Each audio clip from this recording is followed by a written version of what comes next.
I lost my co-founder. That was a very tough change to manage. Imagine you're the CEO of TextNow, a company that reimagined communication by allowing users to send text messages completely free of charge. What was the strategy in terms of just like, products, apps, where you spent your time? It wasn't like a smooth sailing.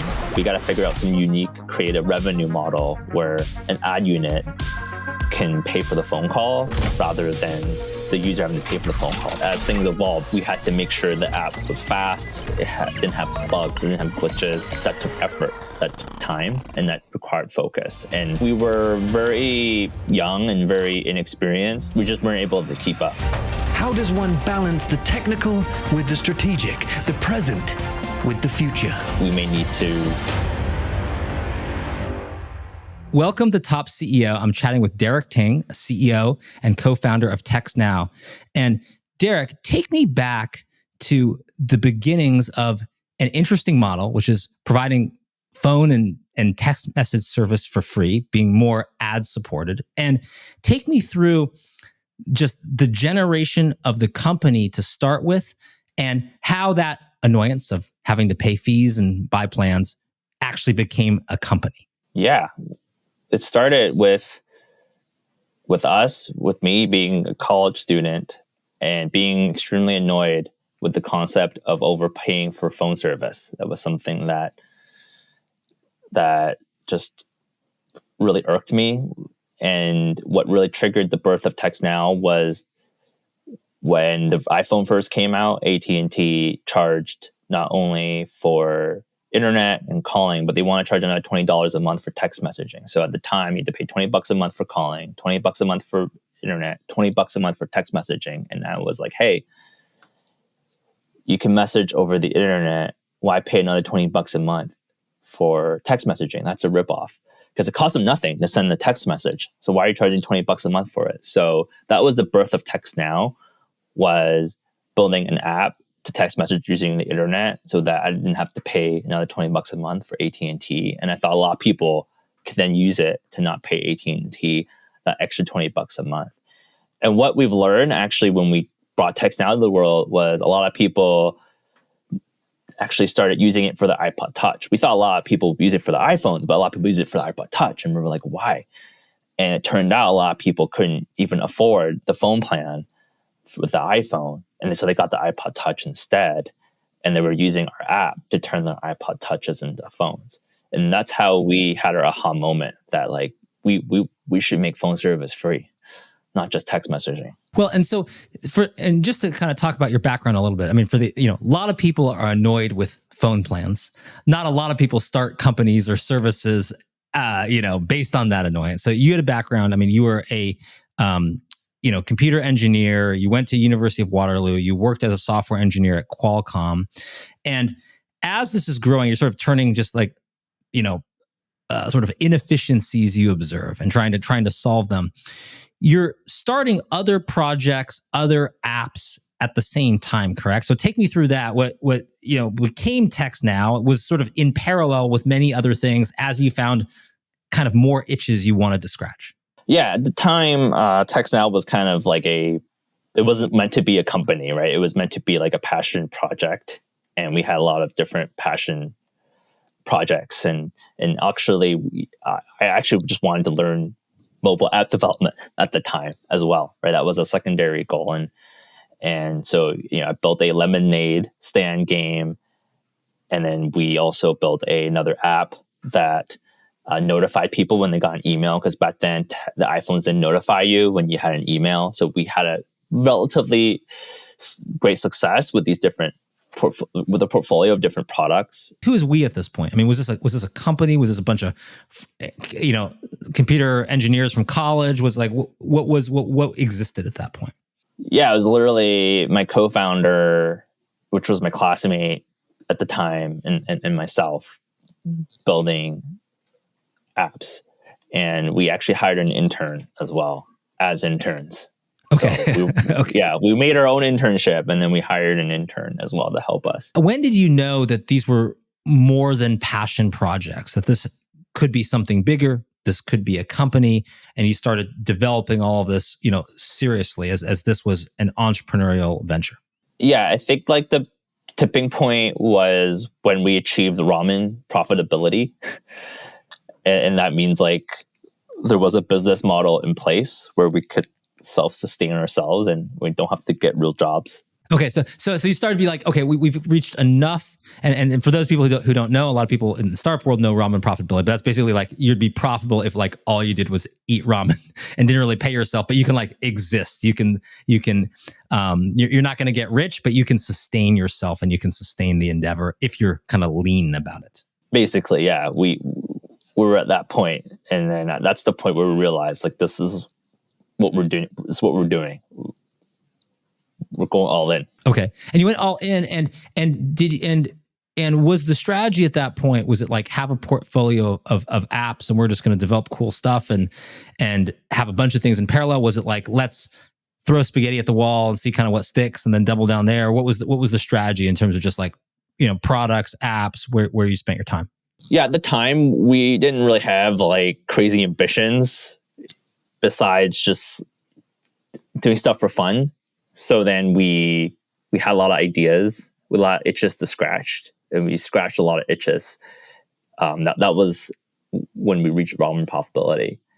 And then as time went on, it became clearer and clearer that we needed to focus our energy into fewer projects.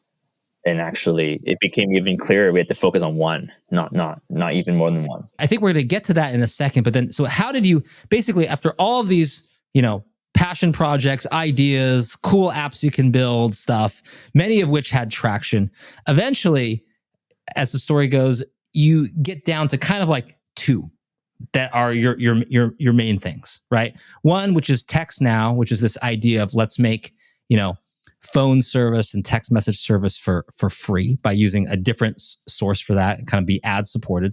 And the other ends up being like kind of for those of you, a lot of people familiar, like a WhatsApp competitor, kind of like a walled garden where you can message and communicate with other people in a kind of easy way. So both of those get going, and how are those at the time? Take us back. What year is this, and how are you kind of managing both at the same time? Yeah, that was like back in 2011, I want to say. Yeah, 2011. And it wasn't easy when they both have traction, because when they both have traction, they both come with their roadmap and their problems. And we've got a lean team to support. How big was the team at that point, and how much traction? Like how many daily users are we talking about when as sort of like the heyday of both of them? We probably had like a team was maybe like a dozen people.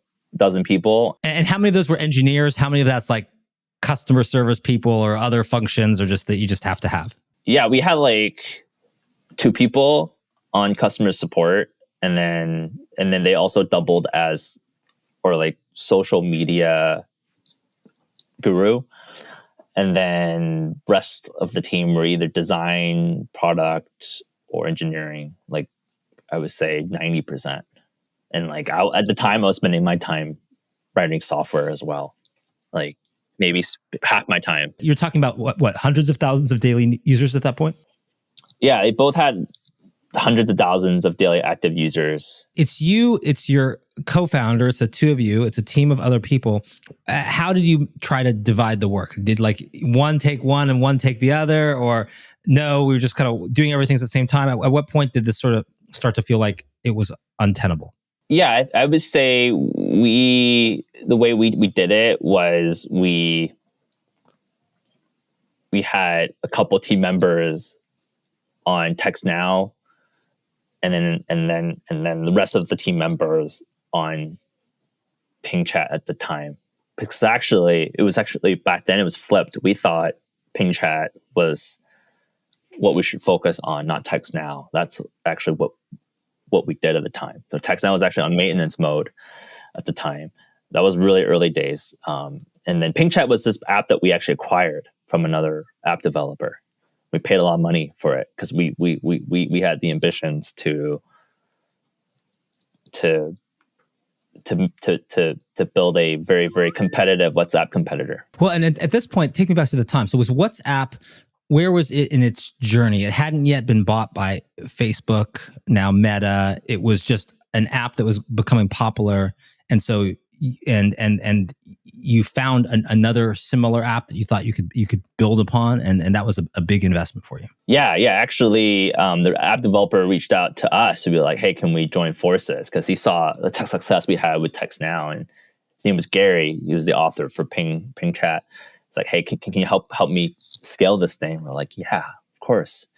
And then so at the time, WhatsApp was just like $1, right? And we're both $1. And then we're like, "Hey, let's make it free." And at what point, so after you had kind of invested in Ping Chat, where did it start to switch? Because at some point you're saying, basically you're doing two of these products and you can't do them both well, and you're going to have to pick one. Take us through what happened there and how you eventually then actually chose TextNow. Yeah, eventually we tried to do both, and there wasn't like we thought there were going to be like a lot of synergies between TextNow and this other product, but actually turned out the way that they were built, there weren't many synergies because just architecturally they were very, very built very differently. So we had to basically split our engineering teams into two, so different teams work on different products. And had you raised any money at this point, or did you think about raising money, thinking like we need to like really scale this? What was the status of that? Yeah, so at the time we were very young and very inexperienced, and we literally just graduated college, and we haven't raised any venture capital yet. So we were basically bootstrapped.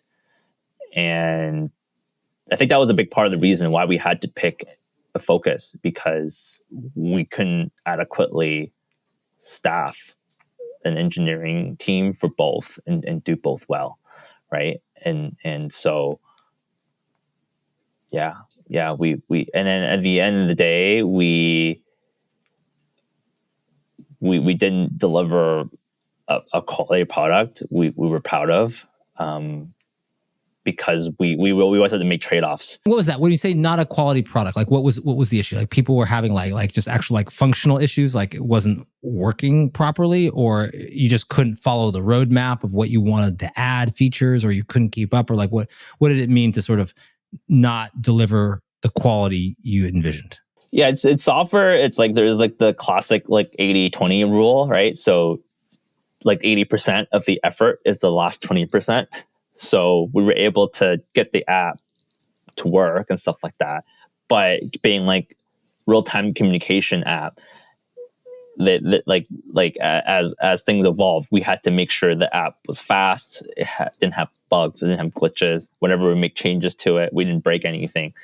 And that took effort, that took time, and that required focus. And then I think in the early stages, there was a lot of grace on quality, but as like the market matures and develops, there becomes less grace on bugs and quality. I see. So when you're kind of like the new hotness hasn't really been done before, people kind of expect, oh, this is like kind of bleeding edge, cutting edge. Yeah, I don't. But if you want it to become your like everyday communication tool, and there's more options out there, now you become less tolerant of a little bit of slowness or something that, I don't know, the app crashes or something else like that starts to annoy you. Exactly. And we just weren't able to keep up. And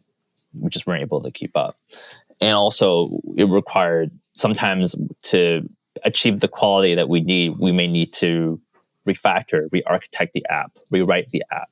That required a substantial investment. I see. So you get to a certain point and it's kind of like, I don't know, like having a mess of wires in the back, and like in the back of your room, into this mess of wires, and you're just trying to make it. At a certain point, you just need I need to like rip this out and like redo the wiring, like redo the whole thing to make this work right. And that was a huge investment, and you couldn't do that with two at the same time either. No, not with the capital we had, not with our lean team, and also like we just felt passionate about just focusing on one as well. It's also part of it's just mind share too. It's not just about money. It's about also mind share. So you have like three dimensions, or actually probably, right? You have money, just dividing it. You have time, which is just actual like just limits in the day, particularly if the team's lean. And then you have mind share. Just what are you thinking about? What are you focused on? What are you passionate about?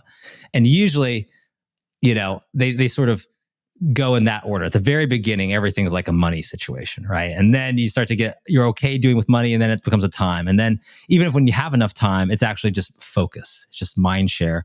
And at what point did TextNow then become the winner, and what happened at that point? Yeah, it became just like what makes us unique and what we're passionate about solving for the customer. At the end of the day, still to this day, WhatsApp filled of a role in helping people not pay international text messaging fees, but it didn't really do anything much more beyond that. And we thought there's just way more potential in TextNow and actually make the whole phone service free. And that was way more exciting for us. That the future was way more exciting. Okay, so you're more excited. And just making a messaging platform, which Facebook kind of already solved that problem. I see. Well, so what? So take us through what was the years after that like? What was the scaling process like? What obstacles did you have to overcome? How did you sort of get kind of enough resources to do what you needed to do? Yeah. So at first it was like a big context switch in the company, because there was not just sunk cost from like a pure dollars standpoint, but there was emotional sunk cost. I think a lot of people worked on Ping Chat. In fact, actually, the rewrite that we talked about, we actually in fact did rewrite it. So there was so much just invested, cost. Just pure energy in investing it that it was hard to let it go. Yeah, exactly. And we're looking at more than half the company worked on it. And that was like their full-time thing. And so managing that change was the first step, was walking through the thinking process. How big was the company at that point when you were doing this kind of shift? It was probably around 30 people, 20, 30 people. 20, 30 people. And were you and your co-founder in agreement on this, or did it start to expose more differences in opinion? I don't think we were in disagreement at all. I think we were on the same page. I think the writing was on the wall. But I think one of us was more excited about the change, and one of us was less excited about the change. You mean both agree that change was necessary, but you were more excited about what the future of TextNow was than maybe your co-founder? Mm-hmm. Yeah. So you do that shift, and then what did you do to kind of manage the emotions and kind of focus everything? And did you lose people over that? What sort of happened within the company? Yeah, I mean, I lost my co-founder. That's one. That was a very tough change to manage. But fortunately, we kept almost everyone. And it was about communicating the new vision. It was about showing the success we have already and what we could do to build upon it. And so getting everyone's heads wrapped around that made the difference. So at the end, a lot of people stuck around and stayed on board. So what year are we talking about now? When you kind of do the transition, you're through the transition, what year are you at now? 2013. Okay, so 2013, still kind of early in the process. And so what happens after that? Now you've got to grow this business. What do you do? How do you think about fundraising? How do you think about other types of things you need, like marketing and other functions? What happens at that point? Yeah, I think the first thing was there was managing the people and their emotions, and then eventually got to manage the work that's changing. And that is, then we have to figure out a plan to wind down the property, which is telling people, hey, this is going to shut down, because there's hundreds of thousands of people still using it. So that was painful. It's not just the employees working on it, but the people using it. We had to say, hey, this product's shutting down. This is the last day. And actually also shifting people to the new work streams. That was the next thing we've done, is making a new roadmap, shifting the people to the new work streams. And then my co-founder was the head of engineering. So that was a hole I had to fill. So that was something also have to manage is finding like an interim successor to lead engineering. I see. Got it. And so what was the growth after that? Take us through the years since 2013, 2014. You have 10 years in. What did you experience after that? Yeah, I think the first year or so, it wasn't like a smooth sailing. We had to catch up on a lot of tech debt in TextNow itself because there was just tech debt accumulated when we were spread thin. So the first year or two, Okay, there and when you was a say, lot of that. and for those who aren't developers, when you say like kind of technical debt, what you mean is that just like to get stuff going, to make stuff work, to make things happen, sometimes you have to like just figure out a way to do something that isn't the ideal way. But that's like you're almost taking out a loan, right? Because eventually you have to go back and fix it. That's not the ideal way to do something. And if enough of that accumulates, then you have like a big project just to go back, correct, and almost do it properly, a less kind of hacked together way. Mm-hmm. Mm-hmm. And then eventually we started making investments to our product, and we did our seed round because of this context switch and in the way kind of our finances kind of came together. We needed $1 million to get us through the transition. So that's around the same time as well, right before. Yeah, we raised $1 million. Okay, so you raised $1 million. That's and what is that going to go towards? That's going to go to actually getting rid of this, like kind of the team to get rid of this technical debt, just to kind of keep things going. Actually, it was just to keep operations going. I don't remember the exact details, but we made some moves that just got us into a bad financial situation. So we need to raise $1 million. I think that was just right before we made that decision to focus, actually. Okay. So you did the seed round, you focused, and then what are the next milestones of the company after that? Take me through the milestones. Other financial rounds, other user milestones, number of phone calls, conversations. Take me through all of that. Then we looked at figuring how can we make phone calls free, and we also looked at how can we also grow as well. So then we started hiring a growth team. We started investing in the product. How do we make phone service free?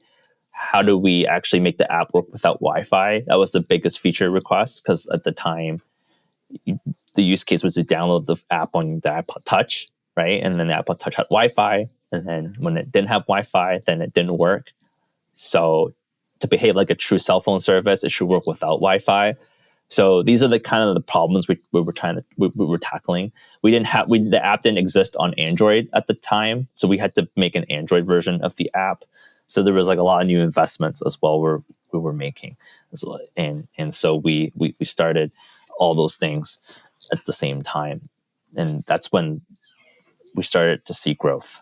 And you started to see growth because those were like the kind of like the key sort of blockers or the key features that you sort of needed to realize the vision of sort of like free phone service.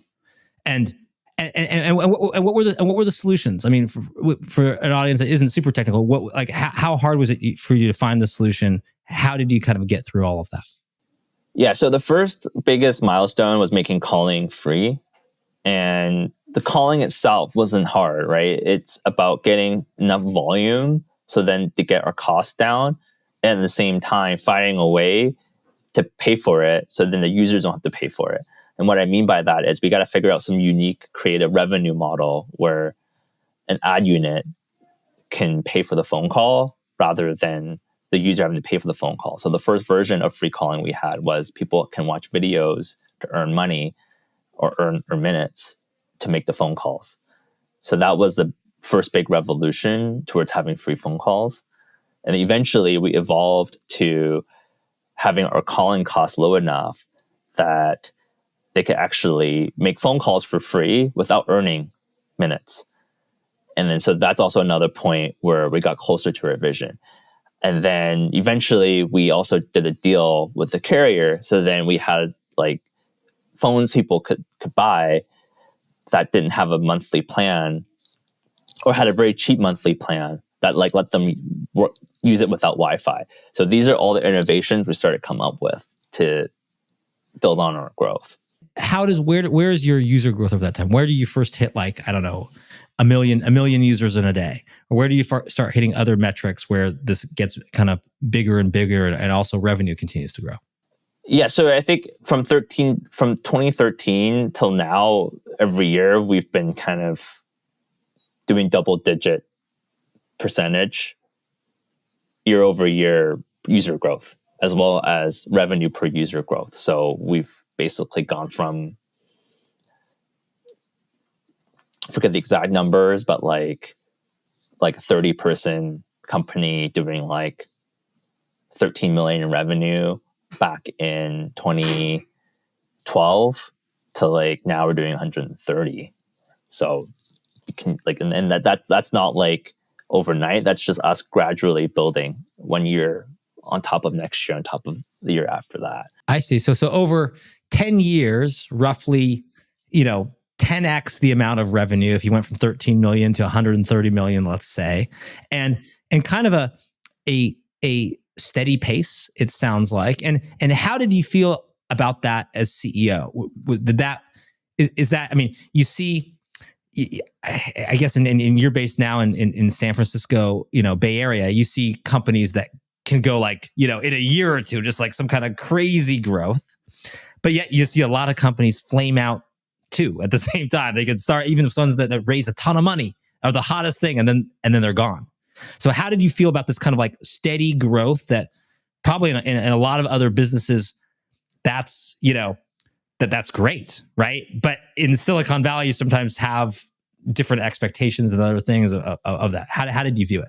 Yeah, it's like being in it at the time, it felt slow. It felt like we were underperforming with our peers. It felt like everyone was growing way faster than we did, and we should be raising venture capital as well to grow faster. That was definitely my psychology at the time.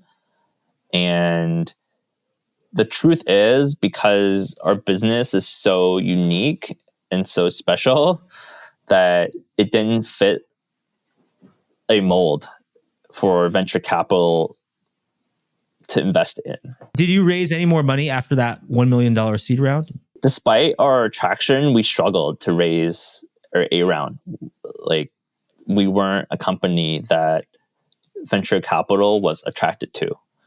So actually, ironically, that became a blessing because it allowed us to just focus on the first principles of our business and kept improving it every year without the pressure and the distraction of venture capital, and got us to where we are today. And how much of it, I mean, it sounds like, that's the second time focus became important for you. I mean, the first time is like, you have a lot of different apps. Now you have two competing apps, you focus on one. And this one, you just kind of focused it on, really a long-term agenda of the product without a lot of other considerations and sort of time shifted away. So how important do you think focus is overall, and kind of looking back on your journey? I think focus is the key theme of how we got to where we are. Focus on our customers, focus on the problem we're solving, focus on building a great team, focus on management doing that right, focus on leadership. So just, there's a lot of like unsexy things that come with running a business. Getting those things right translates to growth. And it's just learning that and focusing on that is been the blessing in disguise. Well, and how much of your time now as CEO is your time spent on the product? You're an engineer by background. You were still working, half your time is spent coding early on. How much of your time is that versus how much of time is like running a company, and how many like employees, team members do you have now? We're now a team of over 200. So I'm not necessarily involved with the product, the micro product decisions anymore. It's not my job to be. Now my job is making sure the business is healthy, making sure we're evaluating the team and having the right team in place at the current cycle of the company's growth, making sure also the vision is well articulated and people understand the context that they're operating in so they can make good decisions. So I would say my job's been shifting from being hands-on to now being the chief communicator in the company. I see. And what kind of focus do you have now? It's a different type of focus. What kind of focus do you need? Where do you spend your time on if you're not, the product visionary or product owner? There's other people for that. What is the critical thing that you focus your time on now? There is like external stuff I've spent my time on, like talking to wonderful people like you. Like being on a great podcast. There you go. Sure. Yeah, Okay. Good. yeah. That's good. There's talking to candidates. Like in a way, I'm the chief salesperson. So evangelizing the company, evangelizing the product, and then also evangelizing internally our culture and helping the leadership we have to do a great job. And that involves, again, like setting the context for them, inspiring the company with setting the vision, and providing, again, a lot of direction, like not micro direction, but providing like the context so then people know why they're doing something. Why you're doing this, where you're headed, and what are the new goals now? It's the beginning of 2024. It's a lot where we're out of a pandemic. There's been disruption in how people work and live and all of that. Where do you see this all going? What is the next goal for you in TextNow? Mm-hmm. Our view is like our job's not anywhere near done. There's still so much to do. We made a lot of progress. You come to TextNow, you can get free talk and text plan that you can use now outside of Wi-Fi and on Wi-Fi. So we made a lot of great progress, but we're not done. And the next frontier for us is we want to make mobile internet free. And so this year we're going to make a lot of progress in that space of providing not just free talk and text, but also free mobile internet, and creating very creative revenue models. So then the consumer doesn't have to pay for not just talk and text, but talk, text, and mobile internet.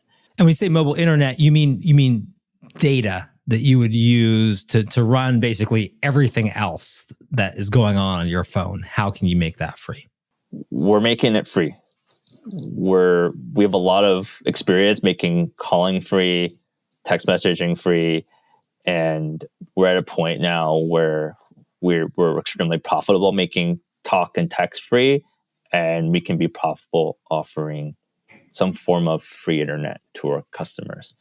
May not be unlimited HD YouTube streaming for free, but it'll be some form of a very, very compelling free internet plan. And then they can spend $1, $5, $10 to upgrade if they want to, but there'll be a very usable free internet plan that we're going to be rolling out. And to do that and to get to that next vision, do you consider fundraising again? Do you consider other things that's going to make this a much bigger, company, much bigger endeavor? Or do you think, no, if you can kind of keep up that steady growth you've had and continue to obviously control the company, not have a lot of outside investment, that's great for you? Or do you rethink things in this new phase? The company is in a unique position where we don't have to take capital and we can still be perfectly well positioned to execute on our plan and continue growing in a very, very impressive pace. And also at the same time, if a financial partner came along, could there be a lot of creative things we could do that we haven't thought about doing or wouldn't have otherwise thought about doing? Absolutely. So the simple answer is, if the right financial partner comes along and there's a good mutual fit, we're definitely open to it. We welcome that conversation. But at the same time, we don't have to do it if it doesn't feel right for the company, because the company is very, very well positioned from a balance sheet, from a profitability standpoint, to continue reinvesting its own earnings. And what is looking back, would you do anything differently? is there anything you would have changed or do differently? And what would that be? And kind of what did you learn from this entire journey? Hindsight's always 2020, and I think the beauty of hindsight is you'll look back at literally everything. You do it differently with hindsight. So my goal isn't necessarily to like try to look backwards and say, oh well, I could have done that differently. It's more about just learning what we could have done differently and then apply it to how we look at the future. And so, and then I think there's a lot of management lessons we've learned. Focusing is one of them, and being very, very disciplined in the way we manage and be lean still, even though as we grow, is another lesson. And so there's always a lot of management lessons we learn along the way that we can apply in the future. It's hard to pinpoint to one because the whole journey is just about learning. Sure. And what is your advice for, final question, for other entrepreneurs, other people facing a similar decision? Maybe they've got competing products like you did. Maybe they've got ideas pulling them in different directions. Heck, maybe they've got the lucrative career at a big company, and then they've got their side hustle, which is turning into, could be a main hustle, could be a company in its own right. What is your advice from all of them, just everything you've learned over the past 15 years? I would say the most generic advice would be, it's like really hard. And so it's got to be something that we're passionate about, that we feel convicted about. And it's got to be something that we're able to give 100% of our effort to. So I think that's the reason why I didn't sign up for a full-time job while starting TextNow. It's just because it requires 100%. And that lesson got reinforced when we had two competing products, because it felt like we had two jobs. So we had to quit one, focus on one. So that would be the most generic advice I can give. Well, and it sounds like you found your purpose within that. I mean, some people could view this and say that, we're making, cool apps that, give people some functionality that they like at a great price, free in many cases. But you really found within that, like this, it sounds like this mission to like, hey, first you're going to democratize text messaging, and then you're going to democratize phone calls, and now you're going to democratize, mobile internet. And it almost sounds like a bit of a cause in how you view it, even as you build a business, and you were able to find kind of a purpose beyond just building a business and doing something entrepreneurial and hopefully making some profit too, and all of those things, that you found a purpose even beyond that. Yeah, it's all about finding a problem that resonates with us, and then being obsessed with solving it. And I think that's an example here, is solving for not getting ripped off for phone service is something that resonates a lot with me, and so that's why we get up every day, because we're very passionate and very motivated to solve it for our customers. And I like your use of the word obsession, because I think that word, right, in a lot of contexts, it could be negative. But if it's something you love, if it's something you're passionate about, if it's something in the world that you feel like isn't this way and ought to exist a different way, then that obsession can be an incredibly positive force to do something. And I think your story is interesting, because I think so many times, entrepreneurs or people that want business success are sort of taught to like look for market opportunity, right? Like find something that sort of is a good opportunity and sort of exploit it. Why? Because it's a good opportunity. But sometimes, and that's important, but it also is, maybe I would argue, equally important, that it's something you're passionate about, something that even if it's not as good a market opportunity as something else that you're not passionate about, if you follow your passion, maybe it's worthwhile, because it's going to be hard. It might be long. There's going to be ups and downs, and that's the fuel that sustains you. So look for market opportunity, but collide that with things you're passionate about, because you're going to need both. Yeah, and I would say market opportunity is like a problem that either you personally experience or someone else and yourself all experience.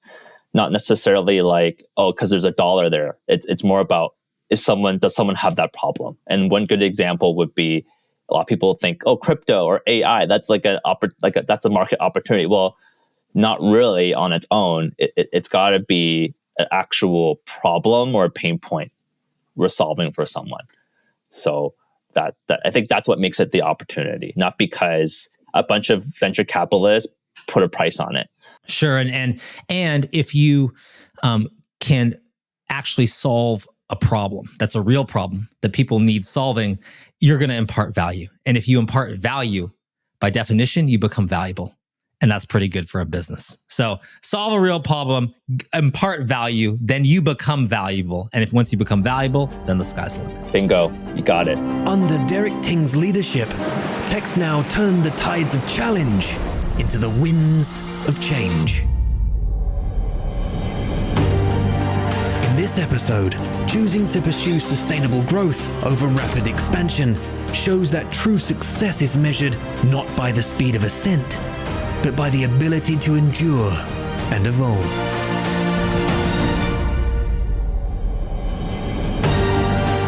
Derek's transformation from a hands-on developer to a CEO is a testament to the idea that leadership is not about wielding power, but about empowering others.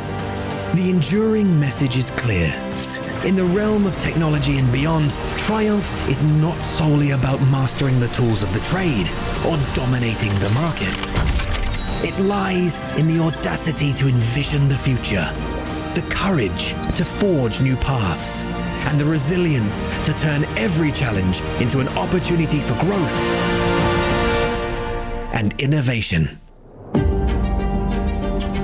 And with that, it's case closed.